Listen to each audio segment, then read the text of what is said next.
This is Akashvani. In the program Insights, now we bring you a discussion on Biodiversity Beyond National Jurisdiction Agreement. The participants are Dr. C.K. Varshney, environmentalist, and Rajesh Lake, anchor. A warm welcome to Akashvani, Dr. Varshney. Thank you. Can you provide an overview of the Biodiversity Beyond National Jurisdiction, which we will henceforth call BBNJ agreement? And why is the agreement significant for global biodiversity conservation? The biodiversity beyond national jurisdiction, which relates to the main ocean, is the largest chunk of the earth, which has no regulation and is being exploited intensively and extensively over the years. Beyond the exclusive economic zone, which is 200 nautical miles, the ocean remains a common property of which person to look after the conservation and management of the marine resources. And this Biodiversity Beyond National Jurisdiction Treaty aims to really provide an international platform for sustainable and valuable use of biodiversity resources for the future of mankind. It will be important to realize that the oceans beyond the national jurisdictions are almost 50% of the marine areas, and they are full of biodiversity and resources which are of present and enormously valuable for future use, for sustaining food resources and many other useful products of biotechnology, medicine, and whatnot. So, what motivated India to sign the BBNJ agreement, and what specific contributions can India make to the objectives of the BBNJ agreement?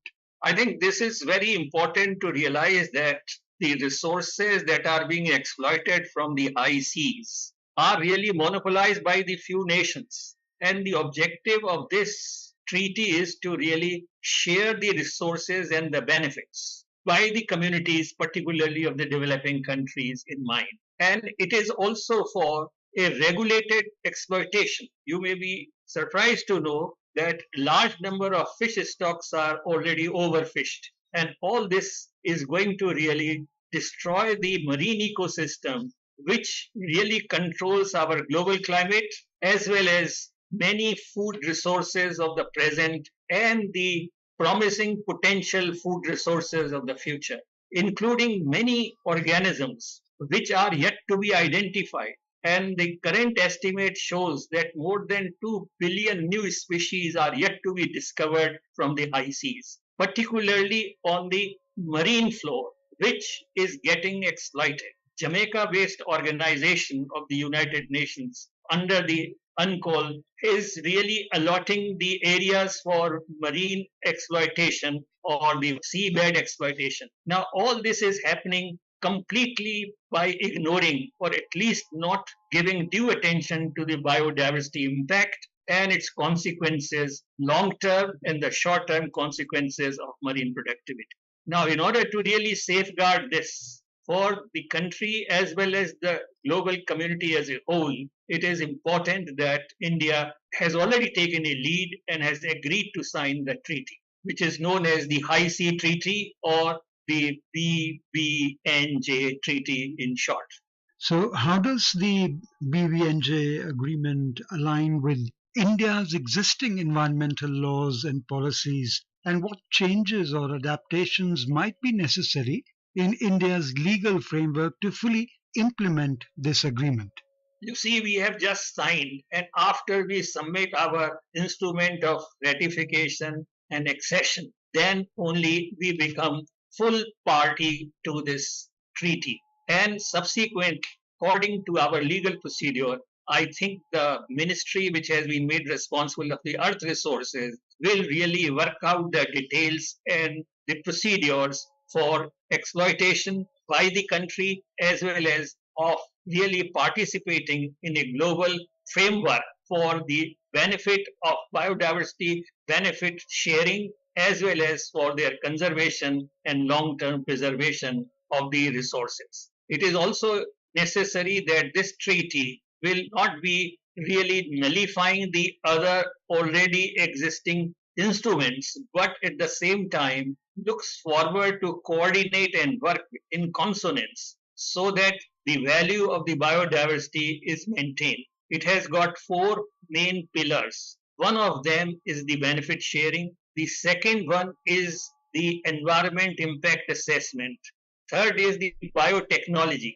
And then it is important that the biodiversity resources are maintained and are really maintained in good health so that the incoming climate change impacts, which are already visible in terms of acidification as well as heating of the surface water, can be really cut down and adaptations can be developed. The idea is really to maintain and sustain the marine ecosystem and its resources in a very, very significant way for the present and for future use. They are providing already considerably to the food security, and in future the biodiversity of high seas has a potential of providing much greater food security systems for the global community. Dr. Vaishnavi, how important is the international cooperation for the success of this agreement? And what role can India play in fostering international collaboration and capacity building under this framework? I think that this is an important issue. This treaty is open for signature and it was open on 20th September 2023 and remain open for signature up to 20th September 2025. And as soon as 60 members submit the instruments of ratification, accession or succession, then it comes into force after 120 days.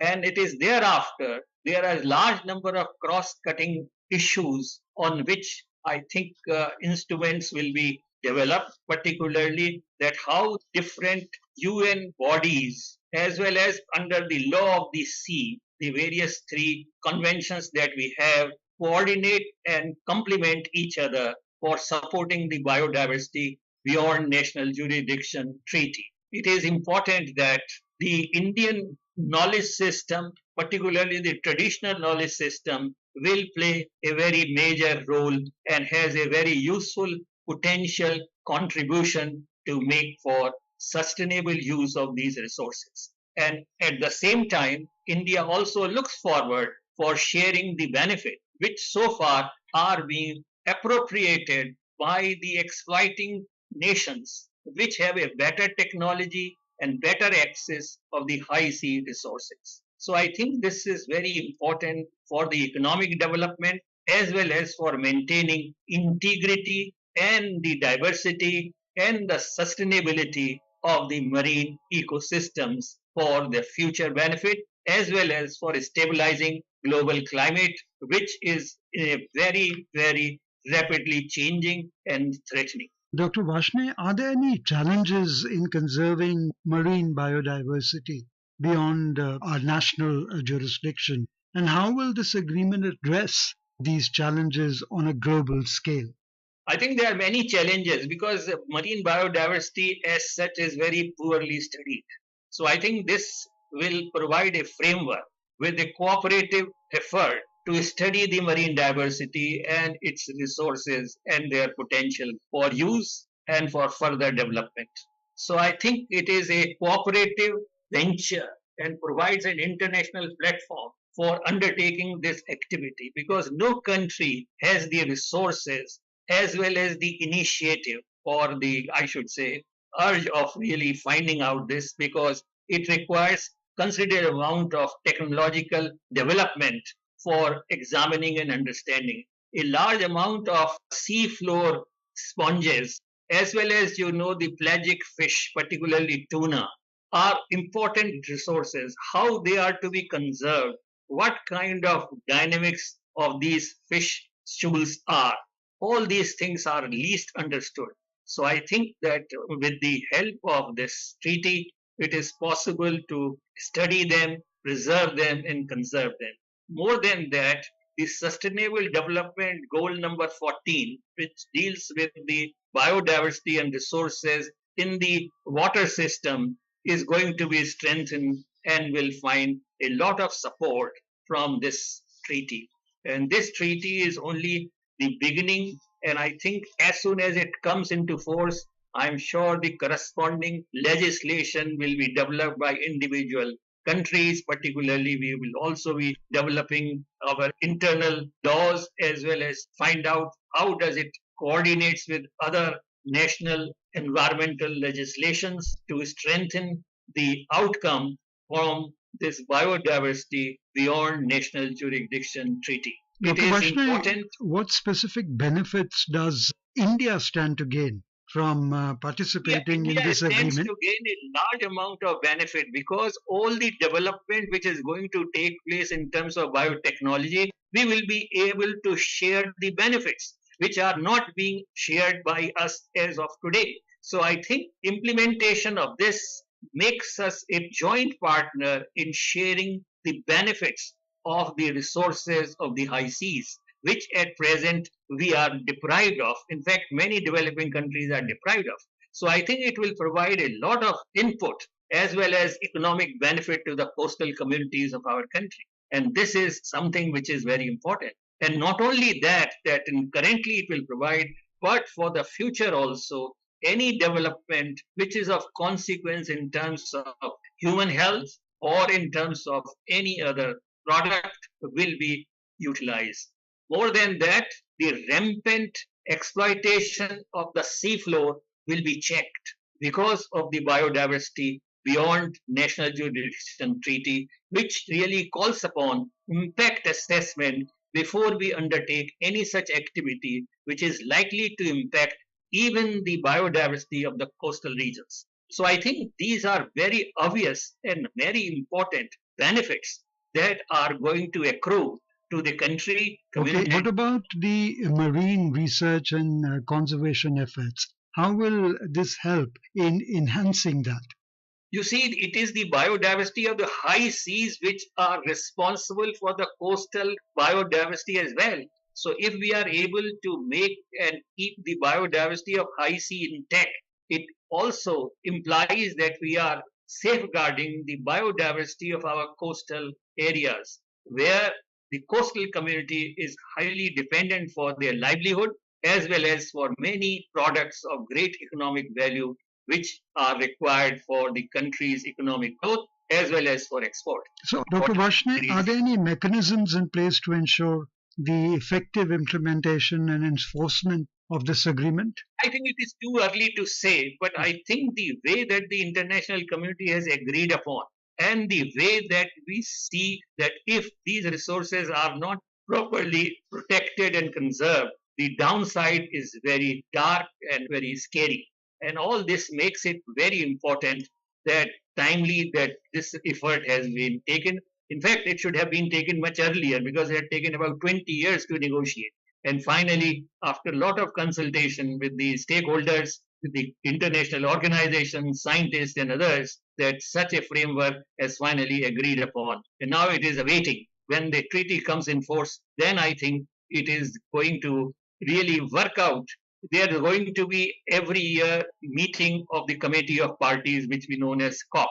And I think they will have a scientific committee as well, which will review and will undertake research and will decide that which are the focus areas. So all these things will start panning out once the treaty comes in force, and then only we will be able to make sure that the countries derive the benefit which they were deprived Okay. of so far. Okay, on And that it is note, this Dr. Varshney, we really thank you for being with Akashvani.